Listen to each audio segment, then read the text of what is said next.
Hello and welcome to VFXTutored and Fusion 9. We offer 3 levels of tutorials to help with your Fusion 9 learning experience: Starter, Regular and Plus.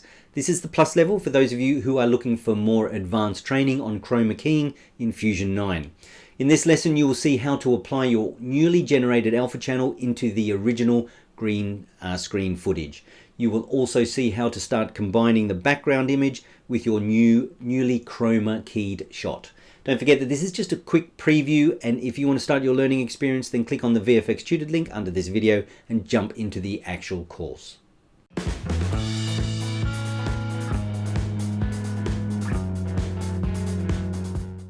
So now we have a good representation of black and white of the footage, and we can use it as an alpha channel in order to cut away the character from the green screen. Yes, there are some faults and holes in my matte, but we can address that later on.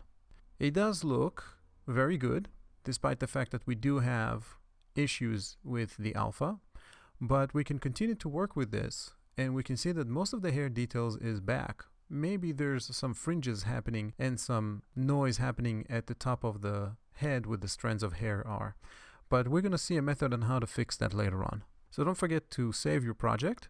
So right after checking the quality of our keyer, we're going to take our background, which is the coffee shop.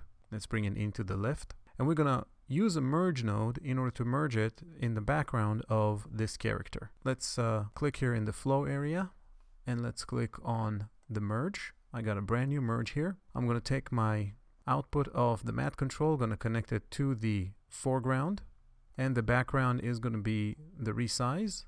And this is how our character looks in front of the coffee shop. Great. Now this is very promising because we can continue and work with it until we get a satisfying result.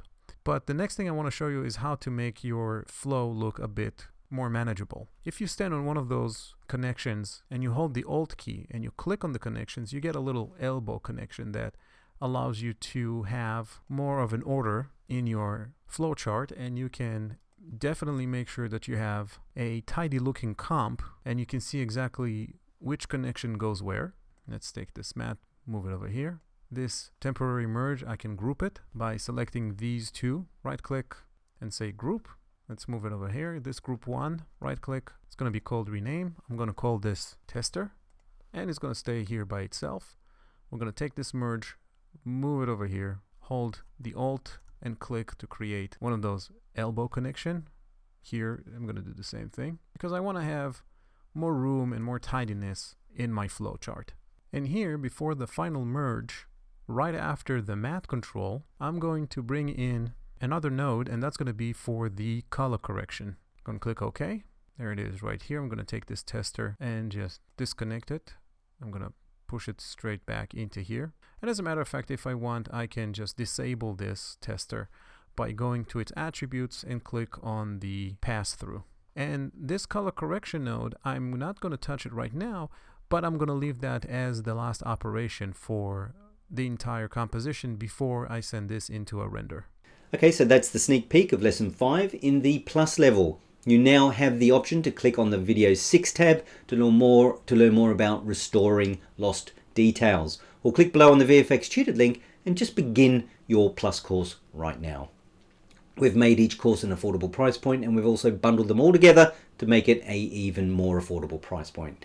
Don't forget to subscribe to our channel or hit the little bell button to get instant notifications when we upload a new series of tutorials for you. Thank you and goodbye.